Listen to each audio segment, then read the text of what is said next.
This is another unstoppable recap, and people jumping right into it again. Now, normally we don't read emails on the live show. Because the live show is about people actually sharing their experiences and doing it themselves to release that tension of keeping things bottled up inside. But once in a while, some emails used to come in, and it was so serious that I made the decision to actually use it in a show. And this right here is one of them. Now, this young lady right here is expressing that her father proposed to her and she accepted. Yes, you hear me correctly. She and her father was in a relationship, and it was consensual because they were both attracted to each other. Now, viewers, listen. Me not go tell you no too much. Me just go make you take a listen. So listen to what was shared then, no? Here we go, people. I was raised by my grandmother and never knew my mom or dad when I was a child. She told me my mom had given me to her days after giving birth and left Jamaica, and my dad had left my mom before she gave birth to me. My grandmother gave me a good life, as much as she could. I always was a child that excelled in school. I never focused on having a boyfriend back then because my Grammy always made me think sex was evil and having a boyfriend was a sin against God.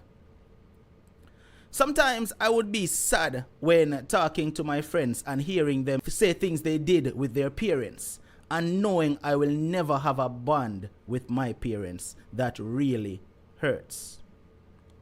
I used to ask my Grammy a lot, if my mom and dad didn't love me, why would they just leave me and never look back? And she always would have the perfect answer. For 15 years, I went through life without ever speaking to my mom or dad. Until one day on my 15th birthday, a man showed up to my home and my Grammy introduced him as my father. My only natural reaction at that time was to cry. He hugged me and apologized for leaving me all those years, then explained that he was not in a good place when he got my mom pregnant. I was angry, but at the same time I wanted to get the experience of having a father in my life. He remained in Jamaica for a few more weeks, and we hung out every day. He took me to the nicest places I didn't even know were in Jamaica, and we really built a bond. It's time came for him to leave, and at that time cellular phones wasn't as common as they are now. So he gave me his address, and I would write him a letter every week, and he would always respond. He started sending me money to purchase phone cards so that I could go to the call box and call him, and I did so every Sunday evening. A year passed, and we kept in close contact, talking very often. Then he told me he was going to put in my paperwork and file for me. I was so excited. My Grammy was a bit hesitant, but she wanted me to be happy. It took him a short time to get everything sorted out and done, and I was in the United States only months after my 16th birthday. My dad at the time lived with his then wife, who treated me very well and accepted me as her own daughter, seeing that they themselves did not have kids. But that didn't last too long, because she then started talking bad to me and wanted me to do all the house chores. And when I refused, she would say nasty things to me like, "That's why your worthless mama left you."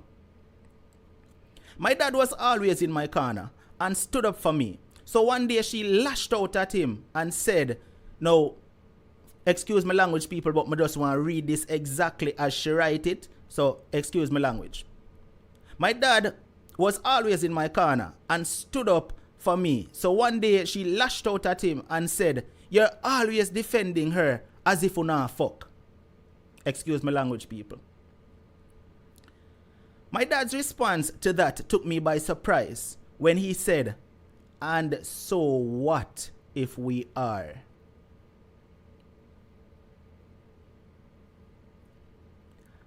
Now, me personally not feel like that response from the father to a statement like that was appropriate.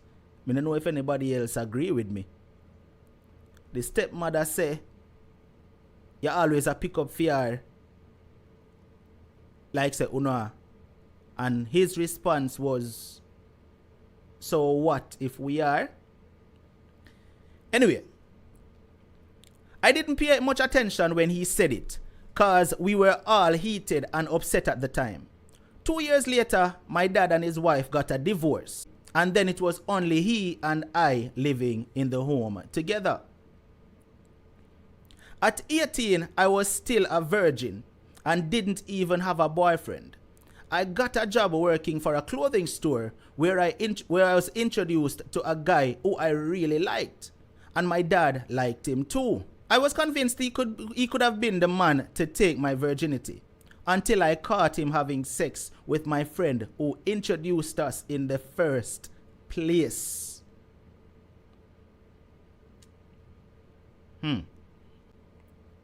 I was so crushed, and not knowing how to handle my first heartbreak, my dad was the only one I could turn to console me. He explained that men can be so cruel, and not every man will always be genuine and love me the way I should be loved. I asked him if he thinks there's a guy out there just like him, but he laughed and said, "You will never find another man out there like me, so you might as well deal with me."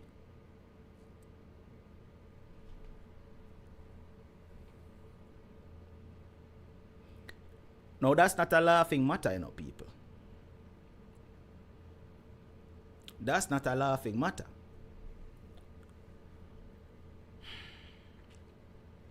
He explained that men can be so cruel, and not every man will always be genuine and love me the way I should be loved. I asked him if he thinks there is a guy out there just like him, but he laughed and said, "You will never find another man out there like me, so you might as well deal with me." We both just laughed and left it there. But for a few days it lingered in my mind, as I was curious to know if he was serious. I've never met any other man as sweet and caring as my father, so I needed to know if he saw me more than just his little girl. One evening, while my dad was out, I prepared us a nice meal and waited for his return. We sat, ate, and had a great evening. Then I reminded him of the words he said. He tried to pretend he didn't say it, but then I assured him that I won't judge him. He then said yes, he likes me more than a daughter, and if things were different, he would have made me his woman.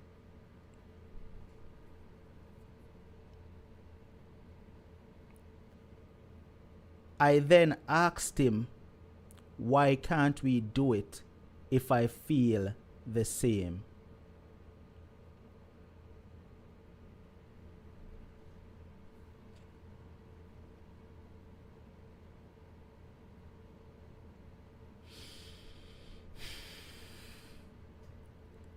He seemed relieved that I suggested it.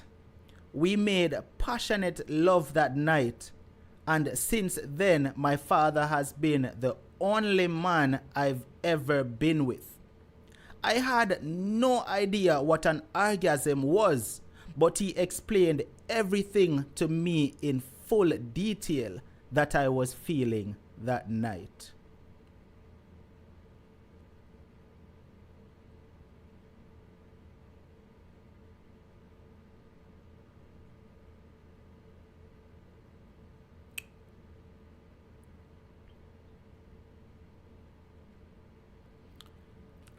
He then suggested that if we were going to be together, we would have to leave the state we lived in and move someplace where no one knows us. So that is what we did. Now, he introduces me as his girlfriend, and I do the same. A few months ago, he asked me to marry him, and I gladly said yes. But at this time, we are just trying to figure out a way to get it done. I'm not asking for advice on if I should do it from your viewers. But what I would like to know is if it's wrong to follow your heart when it comes to love based on what society deems wrong or right. I have never told anyone about this, so I will be listening to your show to hear what your viewers has to say. Thank you so much, Unstoppable. Now, in the era, she said she was going to be in the live stream listening to what the callers had to say. And yes, she was in the live stream when the program was live. And she did listen to what the callers had to say because several persons did call in and give their opinion and feedback. Now, if you want to hear what the callers had to say when they called in, click the link in the description and it will take you over to the live channel where you can hear everything and listen to the entire show. Alright, also you can leave your opinion in the comment section right here underneath. Let me hear what you think about what this lady had to share right here. Do you think something is wrong with following the heart, even if it's incest? Talk to me down below. Let me hear. Alright, make sure to hit the subscribe button while you're here so that you don't ever miss another Unstoppable upload. Until the next upload, stay strong, stay positive, but most of all, remain unstoppable. Unstoppable.